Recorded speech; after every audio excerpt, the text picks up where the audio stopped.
आप देख रहे हैं के न्यूज, खबरों का सार।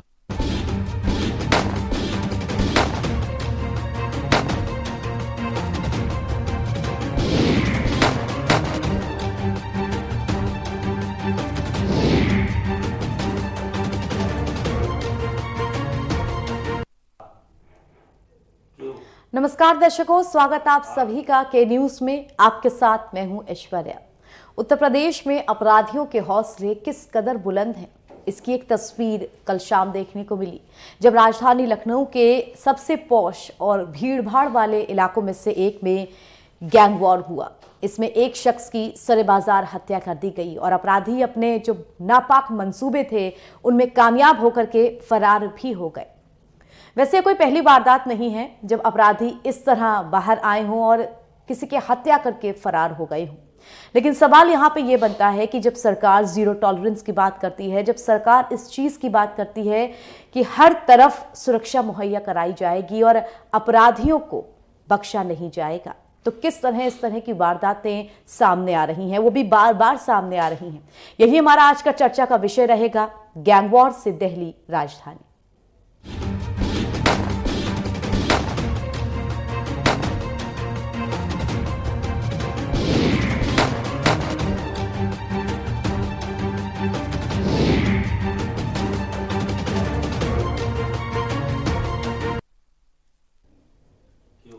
आम जनता अपने आसपास शांतिपूर्ण माहौल चाहती है। आम जनता शायद इसीलिए एक सभ्य समाज में कानून, शासन, सरकार, व्यवस्था, इन सब की स्थापना की जाती है।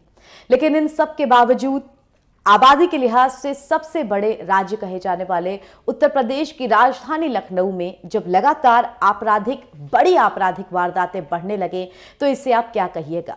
आम जनता जो कि बीच बाजार फायरिंग, असलहे का प्रयोग करना, इन सब चीजों को फिल्मों में ही देखती है, लेकिन वही सब स्टंट्स अगर उसे सामने से सरे बाजार दिखने लगे तो इसे आप क्या कहिएगा। चर्चा करेंगे इसी विषय पर। हमारे साथ मेहमानों का एक पैनल जुड़ेगा, मगर उससे पहले आप सभी को अपनी एक विशेष रिपोर्ट दिखा देते हैं।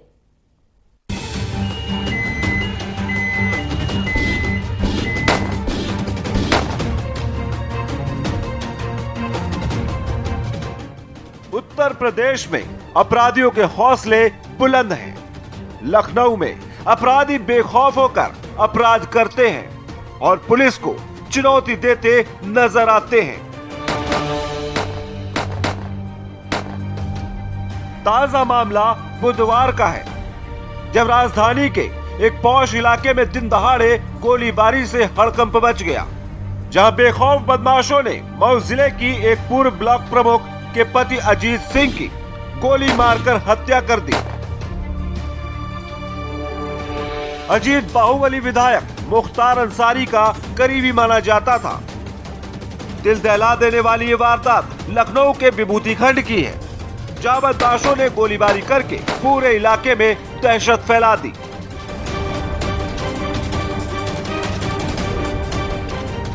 दरअसल बदमाशों ने अपना निशाना मऊ की एक पूर्व ब्लॉक प्रमुख के पति और मुख्तार के करीबी अजीत सिंह को बनाया।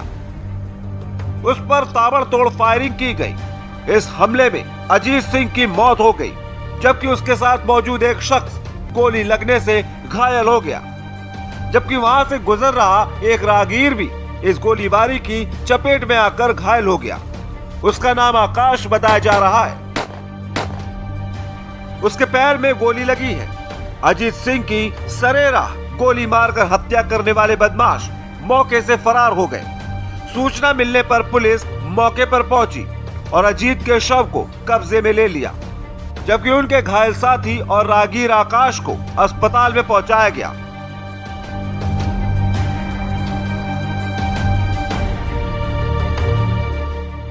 इस हत्याकांड को लेकर पुलिस हर एंगल से छानबीन में जुट गई है। पुलिस कमिश्नर भी मौके पर पहुंच गए। हालांकि सनसनीखेज वारदात को गैंगवार के तौर पर देखा जा रहा है। पुलिस अब इस मामले की छानबीन कर रही है, लेकिन अभी तक आरोपी पुलिस की पहुंच से बाहर है। पुलिस मौका वारदात और आसपास लगे सीसीटीवी कैमरों की फुटेज खंगाल रही है ताकि आरोपियों का कोई सुराग मिल सके। लेकिन पुलिस कमिश्नर डीके ठाकुर के मुताबिक मृतक अजीत सिंह ब्लॉक प्रमुख नहीं है, उसकी पत्नी पहले ब्लॉक प्रमुख थी। जिसमें मृतक का नाम जो अभी तक ज्ञात हुआ वो अजीत सिंह है, उर्फ अजीत लंगरा। इसके बारे में ये कहा जा रहा था ये ब्लॉक प्रमुख है, लेकिन ये ब्लॉक प्रमुख नहीं है। वर्तमान में कोई ब्लॉक प्रमुख नहीं है। बहुत पहले ब्लॉक प्रमुख हुआ करते थे। अभी मोहम्मदाबाद गोना में ब्लॉक प्रमुख कोई लेडी है, इनको गोली लगी, इनकी मृत्यु हो गई है। अजीत सिंह एक माफिया और अपराधी था। इसके खिलाफ 17 से 18 मुकदमे दर्ज हैं, जिसमें से 5 मर्डर के हैं। इसको हाल ही में 31 दिसंबर को जिला मजिस्ट्रेट ने जिलाबदर किया। वो एक हत्या के मामले में प्रमुख गवाह थे, बताया जा रहा है। उस गवाही से रोकने के लिए इनकी हत्या की गई है, कराई गई है। दोनों अपराधी हैं। जो मृतक है अजीत सिंह, इसके खिलाफ 19 मुकदमे थे, जो 5 करीब हत्या के हैं। और ये आपको ज्ञात ही होगा, रात में मैंने बताया था, ये पिछले माह ही दिसंबर में ही जिला बदर किया गया था मऊ जिला मजिस्ट्रेट द्वारा। जो साथी मोहर, ये हिस्ट्री सीटर भी थे, जो साथी मोहर सिंह हैं, जो इस मामले के वादी हैं, गवाह भी हैं, वो भी हिस्ट्री सीटर हैं। उनके खिलाफ बहुत सारे मुकदमे हैं। इसके साथ ही मोहर से बात हो रही है। उन्होंने खुलकर अभी कुछ नहीं बताया। जो इन लोगों को गोली मारने वाले हैं वो इनके परिचित ही हैं। जो इसके साथी हैं उनसे बात हो रही है। उन्होंने अभी खुल के कुछ नहीं बताया है, बात हो रही है। और जो इनको गोली मारने वाले हैं ये इन लोगों के परिचित हैं, और शायद इन्होंने बदले में गोली चलाई थी। बता दें कि योगी सरकार ने राजधानी लखनऊ और एनसीआर में आने वाले नोएडा में कानून व्यवस्था को दुरुस्त करने के मकसद से पुलिस कमिश्नर व्यवस्था लागू की थी। इन दोनों शहरों को अलग अलग जोन में बांटकर डीसीपी बनाए गए थे, लेकिन बावजूद इसके अपराधी बेखौफ होकर पुलिस को चुनौती देते नजर आते हैं। राजधानी लखनऊ में एक बार गैंगवार देखने को मिला है।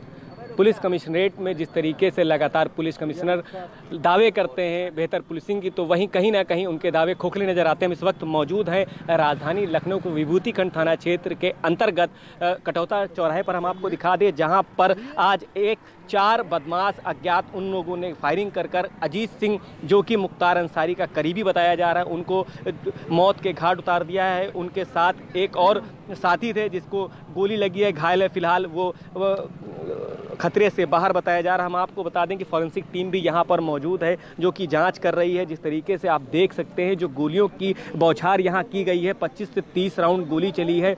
और जिस तरीके से आप निशान देख सकते हैं कि किस तरीके से गोलियों से भूना गया होगा अजीत सिंह को। और हम आपको गाड़ी दिखाना चाहेंगे जिस गाड़ी से अजीत सिंह यहाँ से जा रहा था, और जो 2 बाइकों से 4 अज्ञात हमलावर हावी हो जाते हैं। और ये कटौता जो चौराहा है ये एक पॉश इलाका है, यहाँ पर लगातार लोग दिन रात चला करते हैं। और यहीं पर जो फायरिंग हुई है लोगों में अफरा तफरी मच गई और लोग भागने लगे। जिस तरीके से आप देख सकते हैं जो हमलावर लगातार गोलियां बरसा रहे थे। अगर पुलिस कमिश्नर की माने तो 25 से 30 राउंड फायरिंग हुई है। अब देखना होगा जो हमलावर फायरिंग कर और मौत के घाट उतार कर अजीत सिंह को फरार हो गए। अब पुलिस उस पर क्या कार्रवाई करती है और जो अपराधी है उनको सलाखों के पीछे छोड़ती है। राजधानी लखनऊ से सफ़ी अहमद, के न्यूज़ इंडिया।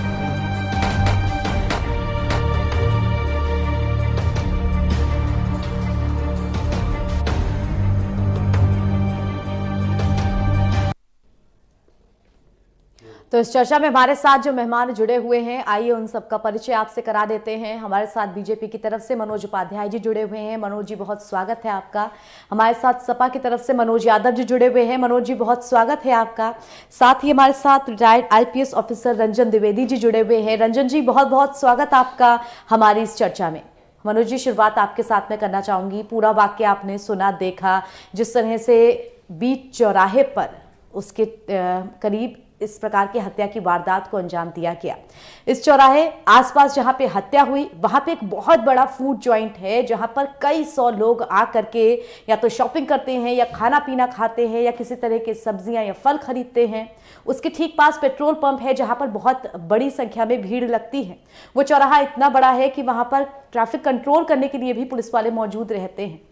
ऐसे में इतने भरे इलाके में अगर अपराधी किसी को चेस कर रहे हैं और भरी भीड़ में वो एक शख्स को गोली मार के चले जाते हैं, और कोई 1 या 2 नहीं बताया जा रहा है कि जो शख्स मरा है उसे करीब 13 गोलियां लगी हैं, करीब 35 राउंड फायरिंग की गई है। एक और शख्स जो वहां से गुजर रहा था, जो डिलीवरी मैन था, उसको भी गोली लगी है।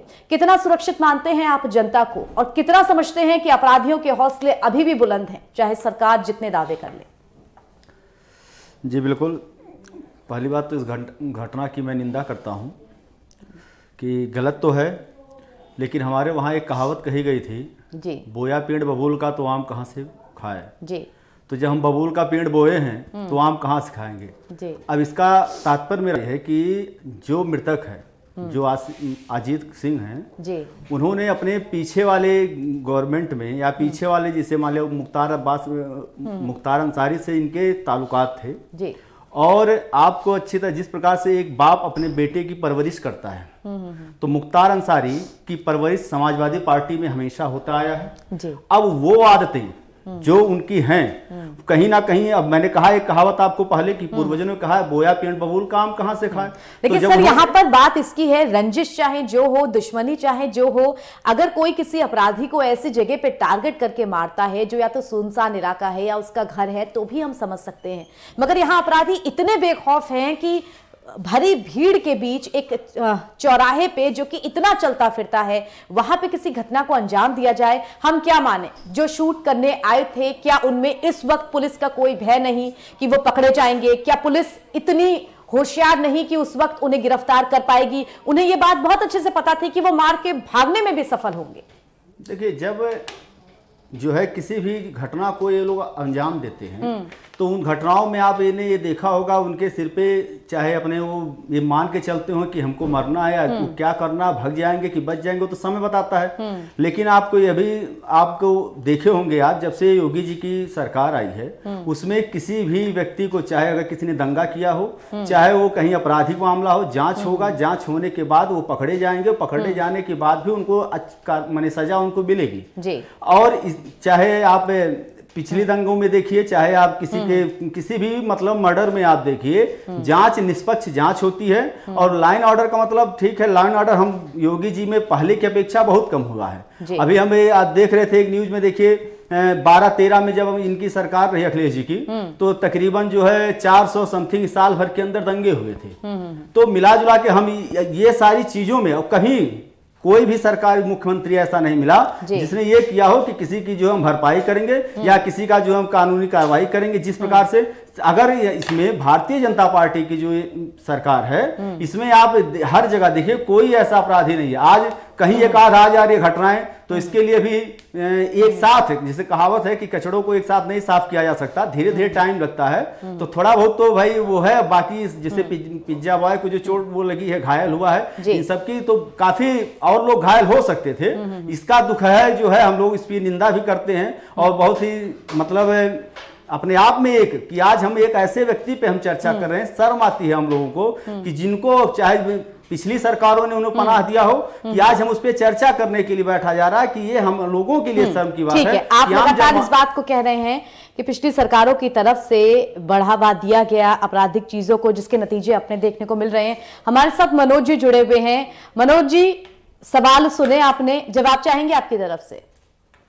आ रही है बीजेपी के प्रवक्ता को, मुझे दुख हो रहा है। दुख इस बात का हो रहा है, उन्होंने मानवता की हत्या कर दी, और हत्या इस तरह की कर दी है कि अगर कोई भी मुलजिम है, कोई भी अपराधी है, और अगर उसके केसेस चल रहे हैं न्यायपालिका में, तो ये जिम्मेदारी बनती है कि न्यायपालिका उसको सजा दे। और अगर दुश्मनी में गोलाबारी चल रही है, एक दूसरे को कोई हत्या कर रही है, तो ये लॉ एंड ऑर्डर का मामला है, यानी कि सरकार पूर्ण रूप से है। अगर मैं अपने बीजेपी के काबिल साथी से ये कहूं कि मुकदमों के आधार पर किसी को हम अपराधी कह सकते हैं, ऐसे तो कहा नहीं जा सकता है। तो उत्तर प्रदेश मुख्यमंत्री के ऊपर भी 20, 23, 24 मुकदमे थे, और वो भी आपराधिक मुकदमे, 302, 307 दंगा और सब कुछ के। उप मुख्यमंत्री के ऊपर 51 मुकदमे थे। तो इनका भी इनकाउंटर और इनकी पे भी गोली चल जानी चाहिए थी क्या पूर्व की सरकारों में? लेकिन तो नहीं हुआ। क्यों? क्योंकि आप पे अगर कोई आपराधिक मुकदमा है, इसका फैसला सरकारें नहीं करती, इसका फैसला न्यायपालिका करती है। और दूसरी महत्वपूर्ण बात कि एक सरकार की जिम्मेदारी है, चाहे वो अपराधी हो चाहे वो निरपराधी हो, सबकी जान की हिफाजत करना ये सरकार का नैतिक दायित्व है। और अगर अपना दायित्व नहीं पूरा कर पा रहे हो, पूर्व की सरकार लोगों के रिकॉर्ड, लोगों के मुकदमे के आधार पर इस तरह के टीवी डिबेट करते हो, तो हमें सिर्फ एक ही बात समझ में आती है, आप बेशर्मी की चटनी इतनी चाट ली है कि आपको शर्म नहीं आती है। आप कुछ भी टीवी पे कह सकते हो, ऐसी मंशा आपकी हो रही है। ठीक है, देखिए, ठीक है। मनोज जी, यहाँ पर सपा की तरफ से इस बात को कहा जा रहा है कि इस वक्त लॉ एंड ऑर्डर बहुत ढीला है। मैं इस बात को भी समझना चाहूंगी कि आखिर कब तक ये होता रहेगा कि जो वर्तमान सरकार है वो पिछली सरकार पर इस चीज को थोपती रहेगी कि ये चीज हमको विरासत मिली है, हमको इस चीज को खत्म करने में टाइम लगेगा, और जो पुरानी सरकार है वो इस वक्त की सरकार पे उंगली उठाती रहेगी कि ये सरकार ठीक से लॉ एंड ऑर्डर मेंटेन नहीं कर पा रही है। 4 साल से ऊपर हो चुके हैं प्रदेश सरकार को, ये आखिरी साल है, अगले साल हम विधानसभा के चुनाव देखेंगे। अगर इतने साल में भी हम अपराधियों पर लगाम नहीं कस पाए तो किसकी इसको लापरवाही या किसकी इसको कमी कहा जाए? देखिए, मैं किसी पे भारतीय जनता पार्टी आरोप नहीं करे, क्योंकि पिछली सरकारों की तो हम लोग तुलना नहीं करना चाहते जी। क्योंकि आप देखिए, कोई ऐसा साल नहीं होगा इनके अंदर ये लोग क्या लाइन आर्डर की बात करेंगे, जिसको खुद शर्म से चुल्लू भर पानी डूब मरना चाहिए। क्योंकि इनके पास तो खुद लाइन आर्डर आए दिन जो है धज्जियां उड़ती गई हैं, इनको तो बिल्कुल करना नहीं चाहिए। लेकिन रह गई बात हमारी अपनी जिम्मेदारी है कि इस लाइन आर्डर को सही किया जाए। ठीक है, लेकिन मनोज जी, मैं राजधानी लखनऊ की ही पिछले 1 महीने में आपको कम से कम 6 से 7 ऐसी बड़ी वारदातें गिना सकती हूं। मोहनलालगंज में जब व्यापार समिति के अध्यक्ष सुजित पांडे, उनकी हत्या की गई। उसके बाद ठाकुरगंज में एक व्यापारी के साथ लूट की गई, उस पर भी हत्या का मामला भी आया। एक रिटायर्ड अधिकारी के घर गोमती नगर के विभूति खंड में डकैती डाली गई। बद्री सराफ के मालिक के घर के बाहर गोलियां चली। ये सब ऐसे मामले हैं जो पिछले 1 महीने में इतने ज्यादा उछल करके सामने आए हैं, और इनके बाद खबरें ये निकल करके आती हैं, मीटिंग बुलाई जा रही है बड़े स्तर पर, कुछ लोगों को सस्पेंड किया गया है, अधिकारियों से जवाब तलब किया जा रहा है, सख्ती से रहने की बात कही जा रही है, लेकिन मामले जस के तस रहते हैं। जनता सिर्फ सुबह के अखबार या फिर मीडिया में इन सब चीजों को देख करके थोड़ा डर जाती है, थोड़े सवाल पूछती है। आखिर ये सवाल बनता है कि हमें पूरी तरह सुरक्षा कब मिलेगी? ये राजधानी की घटनाएं हैं, बाकी उत्तर प्रदेश के हम बाकी जिलों की अगर बात करें तो भयावह अपराध बहुत ज्यादा है। नहीं, बिल्कुल। अब आपने जैसे कहा मीटिंगें, अधिकारियों से जो है तलब करना, अधिकारियों को सस्पेंड करना, सरकार प्रशासन के ऊपर अपना दबाव पूरी तरह से बना के उसको एक निगरानी के तहत इसको कंप्लीट करना चाहते हैं। लाइन ऑर्डर की पूरी व्यवस्था जो है यहाँ प्रशासन की है, और प्रशासन कंप्लीटली, अब मुख्यमंत्री जी आज आपकी घटना है उस पर तुरंत एक्शन लेते हैं। और पूरी मैं आपको निष्पक्षता से साथ कहना चाहता हूं कि जितनी मेहनत के साथ है यशस्वी मुख्यमंत्री योगी जी काम कर रहे हैं, आज भी हाँ ये जरूर है कि कहीं ना कहीं थोड़ी समस्याएं आ रही हैं। ये सब जैसे आपने कुछ कहा, काफी हमने पहले भी जैसा आप कहा कि हमें काफी इस बात का जो दुख है कि जो है, लेकिन इसको आज हम लोग इसको मानने को भी तैयार हैं कि हाँ कहीं है। लेकिन जहां 100 लोगों की घटनाएं होती थी, आज आपको कहीं 10 लोगों की घटना सुनाई दे रही है। पिछली जो भी हमारी गवर्नमेंट रही, तो इस नाते हमको इस पे वो है कि मतलब है, और ये भी हम जल्द से जल्द इस पे योगी जी, और बाकी कोई बचेगा नहीं, इसके लिए मैं आपको आश्वासन देता हूं। ठीक है, जल्द से जल्द कार्रवाई होगी, यानी कि उम्मीद रखनी चाहिए, और उम्मीद पे दुनिया कायम है। दर्शकों, इसी के साथ एक छोटे से ब्रेक के लिए हम रुक रहे हैं, लेकिन ब्रेक के उस पार भी हमारी ये चर्चा जारी रहेगी। हमारे साथ रंजन द्विवेदी जी जुड़े हुए हैं, उनसे भी समझने की कोशिश करेंगे कि आखिर लॉ एंड ऑर्डर में, कानून व्यवस्था में किस तरह से परेशानियां आ रही हैं कि इतने बड़े पैमाने पर अपराधी जो है वो अपराध करके बच के भाग रहे हैं। छोटा सा ब्रेक, जल्द लौटते हैं।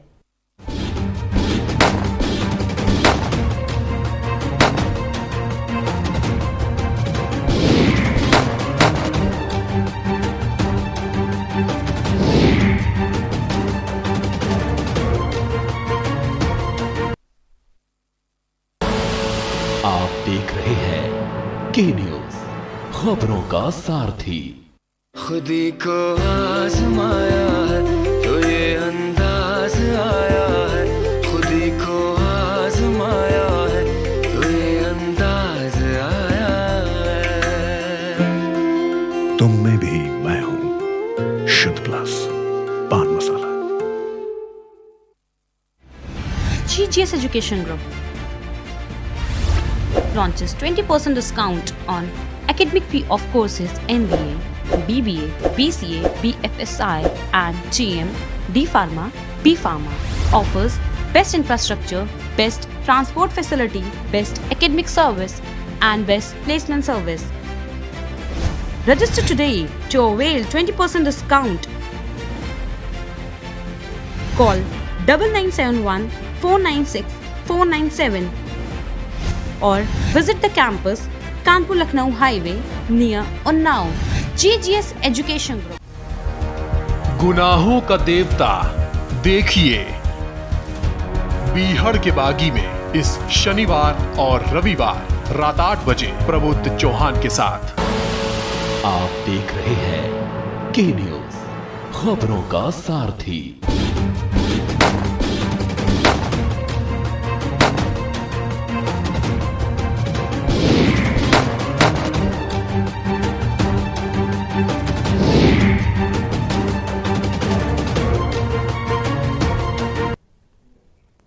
दर्शकों, ब्रेक के बाद स्वागत आप सभी का हमारी इस खास चर्चा में। हम लगातार इस विषय पर बात कर रहे हैं जिस तरह से राजधानी गैंग वॉर से दहर लगी है, जिस तरह अपराधियों के हौसले बुलंद हैं, जिस तरह सरे बाजार गैंग वॉर के चलते एक आदमी की गोली मारकर हत्या कर दी जाती है। हमारे साथ इस चर्चा में रंजन द्विवेदी जी जुड़े हुए हैं, रिटायर्ड आईपीएस ऑफिसर हैं। रंजन जी, आपसे समझना चाहेंगे पिछले 1 महीनों में जिस तरह से ये तमाम वारदातें सामने आई हैं, हम लगातार खबरें सुन रहे हैं, किसी एक व्यक्ति की शार्प शूटर्स मंगा करके उनको सुपारी दे करके हत्या कर दी जाती है, हत्या बीच बाजार होती है, जनता आसपास है वो कितनी डरी सहमी होगी। ऐसे में क्या समझे हम, कानून व्यवस्था में कहां पे लूप होल्स हो रहे हैं जो अपराधियों के हौसले इतने बुलंद हैं? कि हर मृत्यु चाहे हत्या हो चाहे स्वाभाविक हो, बड़ी दुखदपूर्ण है।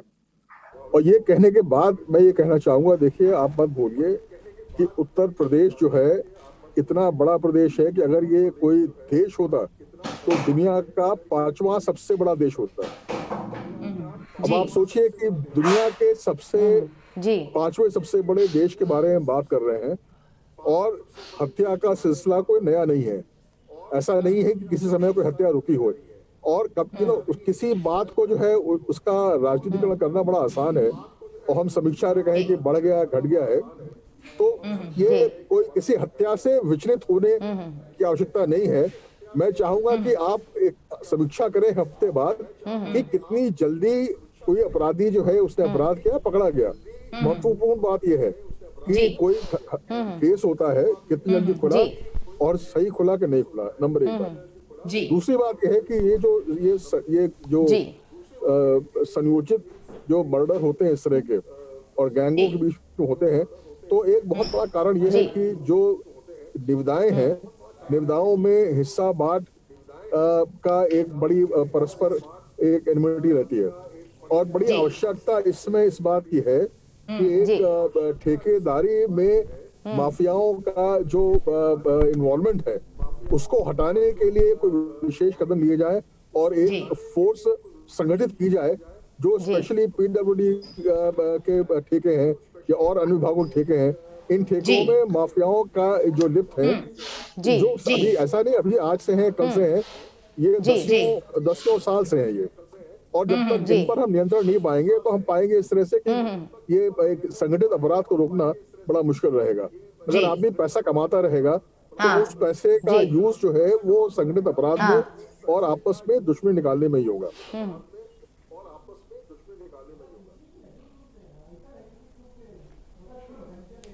बिल्कुल, इस समस्या का समाधान ढूंढना जरूरी है। मनोज जी हमारे साथ जुड़े हैं। मनोज जी कुछ कहना चाहते हैं? जी मनोज जी।